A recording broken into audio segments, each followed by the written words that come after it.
Hello and welcome once again to Cave of the Cross Apologetics. I'm Patrick, And I'm Tony. and we're welcoming you to the penultimate episode on Scientism and Secularism, Learning to Respond to a Dangerous Ideology by J.P. Moreland, as we're winding down and covering his undertaking of exposing what he's done for several decades now of the dangers of scientism, the idea that just the natural material explanations of the world is all you get and all you need, and there's no reason to consult any other field or have any other idea leak into your head. That's as long as you know that you're a brain in a body of flesh meat, that's all you need, and you can find out all the secrets of the universe from there. Well, and then unfortunately, by wanting to do the science, you're actually a philosopher, because Yeah. to do the science, you have to have a philosophical understudy. So, but we covered that in previous episodes, and so ultimately, what's going to happen for the last two chapters, it's going to provide the other answer,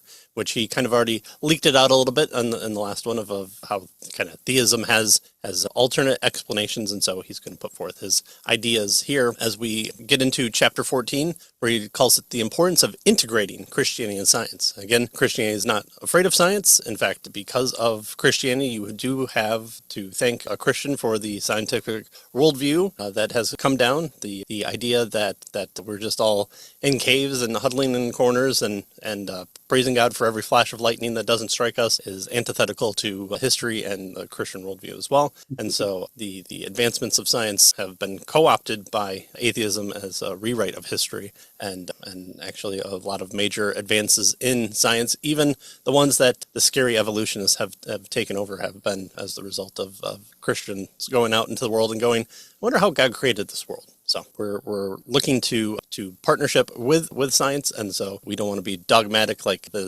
scientism holders are. And so that's what he's going to do in these last few chapters, is to try and bring out what the other side of the story is. Yeah, he's going to talk in this chapter about the importance of it. And then he's going to try to give us a plan for how the importance of integration. And then he's going to try to give us a plan for how to integrate Christianity and science. And so that'll be interesting as we go through these. Well, throughout this book, he says he's offered several arguments to convince you that scientism is false. But what he has not done is to explain how you are to think of the relationship between Christianity and science. How can both of them be integrated together? And if so, can they? And then if so, how? But before we start our explanation of these topics, he wants to give you something to ponder. Based on his experience of more than 5 decades of teaching at a graduate level and reading deeply and widely on the nature of science and the study of Christian theology and philosophy, he would estimate that about 95% of science and theology are cognitively irrelevant to each other. Wow, that's kind of So you can so be they a have nothing scientist, to do with each other with regard to their various ideas right? and that sort of thing. Right.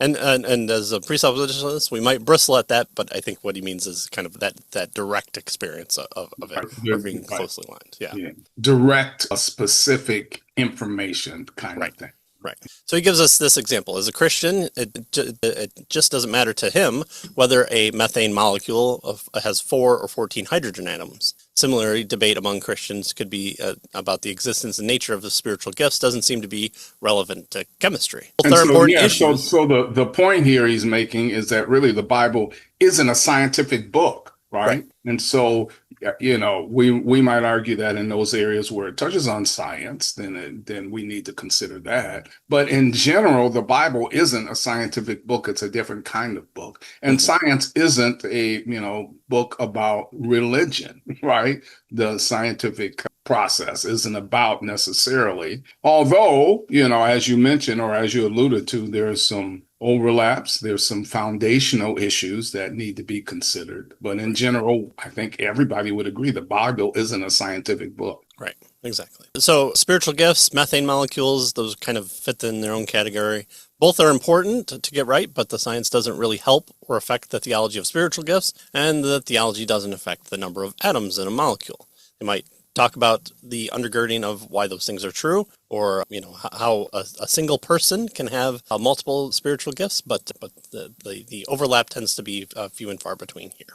All right. So 95%, he tells us, of science and theology are cognitively irrelevant to one another. All right. So that leaves 5%, right? So what about the 5%, with regard to science? Is there a direct interaction with Christian doctrine he wants us to consider? And he says within this category, the 5% that's left, he would say that 3% of science provides further evidential support for Christian teaching as opposed to evidence against it. So there, 3%, Right. is supportive of Christian teaching. For example, he says the Big Bang and the second law of thermodynamics provides a dramatic scientific confirmation of the Bible's unique pre-modern teaching that there was a beginning of the cosmos, right? So there, 3%, he suggests, is supportive, gives evidential support of Christian teaching. We're whittling it down so we don't have to do so much explanations. Yeah, Good. so we don't have to fight each other so much. Well, okay, so that leaves then 2%. All right, we're doing good on our math here. So 2% of current scientific claims that may seem to undermine Christian theology. What is interesting to him is that, as far as he can tell, little or none of this counts against the existence of God or the truth of Christianity's core. Rather, most of it counts against biblical inerrancy and current interpretations of specific texts. In fact, interpretations of Genesis 1 through 11 account for much of the conflict between science and scripture. And again, you're then having a debate on different types of historical scientific explanations. So, the age-old question of were you there, and then what does all the evidence point to? And again, that's why your presuppositions are important, and your understanding of worldview on just how that is. In fact, even the discussion of things like the Big Bang could count for and against depending on if your worldview allows for that type of explanation. Right. And so he tells us that, as he said elsewhere, that he not only believes that the biblical inerrancy is true, so that's how he comes down on inerrancy. He also thinks it's an important doctrine that we can believe with rational confidence. But he tells us when people talk about conflict, right, between theology and science, it's critical to determine the exact location of the difficulties. So he says science has done more to confirm the Christian God's existence than to undermine it, and science has provided little to no evidence against belief in theism. And so science, he says, has,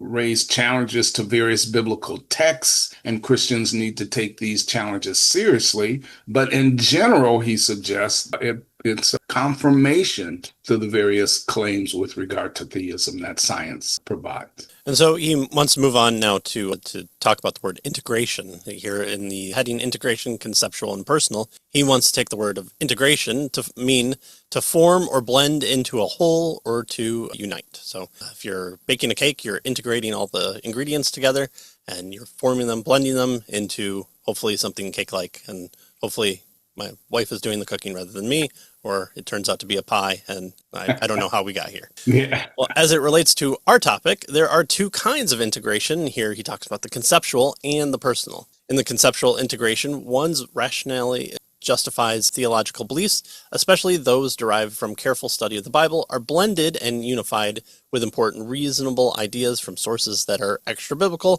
things like biology, into a coherent, intellectually satisfying Christian worldview. So taking all that you see in the world, and again, when we talked about kind of Nancy Pearcey's 5 different points that she makes, the one that I think is number 3 is that sometimes there are things that fall outside of our box that we aren't able to fit into a worldview. And so you can either ignore it, you can explain it away, you can say it doesn't even exist. And so the hope of the Christian is if God is king of all the world, of all the universe, well, then there can't be anything that fits outside of that box. So you do have to find a way to fit all the tentacles of the squid inside the box and close it up neatly in order for it to have a good box-contained idea of it. Yeah. So here we contain want to, the whole squid, right? yeah, exactly. Yeah, that's the goal. That's the goal of life. Fit the squid in the box. And so that's what the Christian worldview attempts to do is to say, like, this seems to be an ordered universe. We have certain laws here. We develop a scientific method to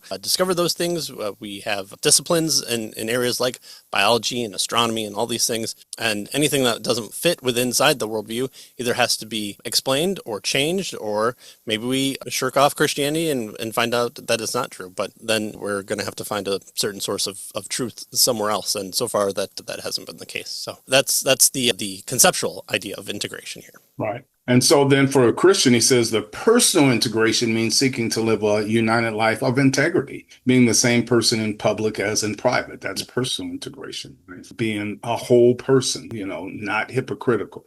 Things like that. He says both conceptual and personal integration are absolutely essential for a committed Christian, but in this particular chapter that we're looking at here, he wants to focus on integration as it relates to worldview. So that's conceptual. That's what he wants to look at here. He says that if we claim that our Christian views are true, then we need to back that up by interacting with the various ideas that come from different academic disciplines. And so, in short, we must integrate Christianity, as you were mentioning, with influential claims from extra biblical sources, especially from the sciences, right? So we want all of the things that we know of, that we experience, that sort of thing, as you have mentioned here, to fit into the box. And so nothing is outside of it, or we don't have to try to explain things away or cut the tentacles off or whatever. Exactly. Sweep it under the carpet. Mom won't notice. Yeah, yeah. The idea here is that it's called sola scriptura, is that it's the sole rule of our practice and faith, but it's not solo scriptura. So the Bible isn't just the only source that we have.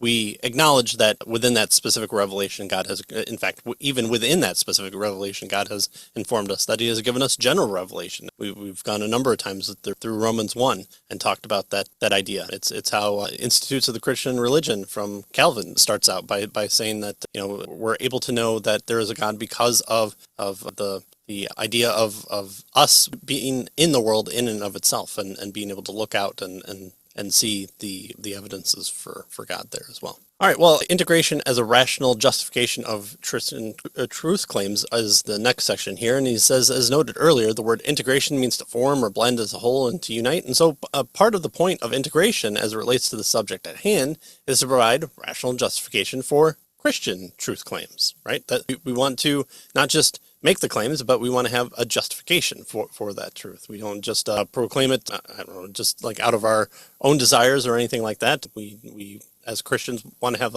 a backing up of it. We want to point to a source, and we want it to fit, again, within that Christian worldview. Good reasons to believe it. Yes. Exactly. So in this context, we may distinguish between three different aspects of a justificatory side of integration. That is the direct defense, the polemics, and the Christian explanation. All right. So he's going to start first with direct defense. And he says in direct defense, one engages in integration with the primary intent of enhancing or maintaining directly the rational justification of Christian, or some proposition taken to be explicit within or entailed by Christian theism. For instance, something like abortion is wrong, right? So he says there are two basic forms of direct defense, one negative and one positive. The less controversial of the two is negative direct defense, where one attempts to remove potential defeaters of Christian theism. So that's negative, right? Here's a defeater, and we attempt to argue that defeater is wrong. We attempt to remove it. So he says, if you have justified belief regarding some proposition P, for instance, a defeater then is something that weakens or removes the justification that you may have had for proposition P, right? So that's a defeater. That's a direct defense, and he calls that a defeater. Right. So defeaters come in two different types of form. A rebutting defeater gives justification for believing that not P, in this case, believing that Christian theism is false. So that's the rebutting defeater. Right. And so here's a person that doesn't believe that Christian theism believes that Christian theism is false. We have to use what he calls a rebutting defeater, or at least one of the ways to deal with that, using a rebutting defeater to go after that person. Yeah. And an undercutting defeater does not give justification for believing not P, but rather seeks to remove or weaken justification for believing P in the first place. Critiques of the arguments of God's existence are examples of undercutting defeaters. And then by contrast, a positive direct defense is an attempt to build a positive case for Christian theism. Arguments for the existence of God, objective morality, the existence of the soul, the value of nature of virtue ethics, and the possibility of knowing the knowability of miracles are examples of positive direct defense of Christian theism. And I'm sorry to bring this one up again, but the 5 Views of Apologetics book that I tend to harp on here as a good example, pretty much in every other book that we talk about, that idea comes through a lot with those ones. In fact, there's Frame takes the presuppositional approach, and I forget the gentleman's name who takes the reformed epistemology approach. And there, the type of evidence is Frame tends to make more of a positive case, where the reformed epistemology tends to knock down all the negative defenses. And once all the negative defenses are stripped away, well, then all that's left is the truth of Christianity. Now, there's a bit more to that, but it was clear in that book of how different those two views were. And again, one of the reasons why I really like that book. Yeah, good. All right, so that's direct defense with regard to, rational justification of Christian truth. The next one is polemics. And he says, in polemics, one seeks to criticize views that rival Christian theism in one way or another. And so in polemics here, he says the focus is not on providing evidence for or responding to objections against Christian theism, but rather the focus is on providing defeaters of both kinds for alternatives to Christian theism. So critiques, for instance, of scientific naturalism are examples of polemics, right? So here in polemics, we go after the other side, is basically what he's looking at. Right. So it's not a defense of Christianity. It's your position is not correct kind of thing. Right. Offense versus defense. I have the ball. Now you don't have the ball. I'm going to keep you think you have the ball, and I'm going to take it away from you. In our John Frame book, we talked about these kind of three different types as well. So that's a good source as well. And so again, caveofthecross.com, you can check out all that we said on that book as well. Well, the theistic Christian explanation then ought to be about the business of exploring the world in light of our worldview. Okay, we have this belief, all our enemies are vanquished before us, and now we're left to do what? Well, we have the whole world. We have the whole universe. We have our own minds. We have new technologies and new advanced civilizations to set forth and to boldly go where no one has gone before. I'm pretty sure I'm the first person to come up with that. We'll patent that. Exactly. I think there's $1 million idea in there. I just won't have J.J. Abrams take over any part of it. I digress. So we're Christian theists, and we go out into the world and explore the world in light of our worldview, and more specifically on using their theistic beliefs and explanations of various facets of the world. Put differently, we should seek to solve intellectual problems and shed light on areas of puzzlement by utilizing the explanatory power of our Christian worldview. The world is plunged in sin. We have Jesus. Great. Now let's go defeat sin in the form of tuberculosis, or the need to develop penicillin. Let's develop the MRI, which a Christian did, and to be able to snuff out more of sin's degradation of the body and wait for the coming return of Christ. That's what Christians do, and that's what we have been doing. We've been answering pre, post, during the Enlightenment, and we still have been developing technology. So those are the three kind of areas that we exist in and should exist in, and are called to exist in within even the confines of Scripture. All right. So he says these distinctions then are part of the very essence of learning how to think well. Negative direct defense with rebutting and undercutting defeaters, positive direct defense, right, polemics, and then theistic explanations of the world. And so he tells us then, with this framework in place, we can now turn to the actual integration of Christianity and science, right? In other words, his plan for the integration of Christianity and science. And we'll cover that next time, because that's chapter 15. We are going to do chapter 15, and there's a short little wrap up as well. So if you haven't gotten the book yet, you still have one more week to get it and fly through it. And then also join us here next time on Cave of the Cross, where we'll finish wrapping up our book. So thanks for joining us, and we'll see you next time. See you next time.